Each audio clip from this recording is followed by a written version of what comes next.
தேன்மொழி, சொல்லுங்க. ஊருக்கு போயிட்டு வரேன். ஊருக்கா? ஆமா. திடீர்னு கிளம்பிட்டீங்க? ஆமா, போக வேண்டிய சூழ்நிலை இருக்குது. 2, 3 நாள்ல வந்துடுறேன். 2, 3 நாள் ஆகுமா? அது வரைக்கும் நான் தனியா எப்படி இருக்கிறது?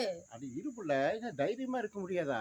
என்ன பெண்கள் இருந்து அந்த காலத்திலேயே பெண்கள் எவ்வளவு தைரியமா இருந்தாங்க தெரியுமா? தன் கணவன்மார்கள் போருக்கு போகும்போது பெண்கள் வழி அனுப்பிச்சு வைப்பாங்க தெரியுமா? தெரியாதா உனக்கு? தெரியாதே.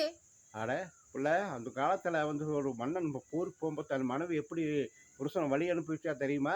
எப்படி? பாரு. ஓராயில் இன்னல் வந்தாலும் முடியாத நெஞ்சுறுதி வேண்டும் தேன்மொழி. ஒன்று முற்றும் மறந்து விடாதே. எத்தனை யுகமானால் என் இதயப்படத்தில் ஒருத்திக்குத்தான் இடம் உண்டு.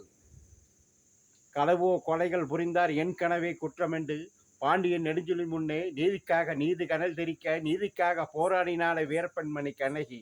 அந்த மாதர் குல மாணிக்கத்தன் வழி வந்த உனக்கு எதையும் தாங்கும் இதயம் வேண்டும் தேன்மொழி. ஒன்று முற்று மறந்து விடாதே. எத்தனை யுகமானாலும் சரி, என் இதயப்படத்தில் ஒரு சிகித்தான் இடம் உண்டு. அது நீதான் தேன்மொழி. அப்படி என்று வீர வசனங்கள்லாம் பேசி போயிருக்காங்க மன்னர்கள். அந்த மாணிக்க வழி இருந்தால் நமக்கு, நான் ஊருக்கு போயிட்டு 2, 3 நாள் வர்றதுக்குள்ள உனக்கே எவ்வளோ கவலை? ஒன்றும் கவலைப்படாத. தைரியமா இரு, நான் வந்துடுறேன். சரியா? சரி, ஓகே. போயிட்டு வாங்க. பாய்.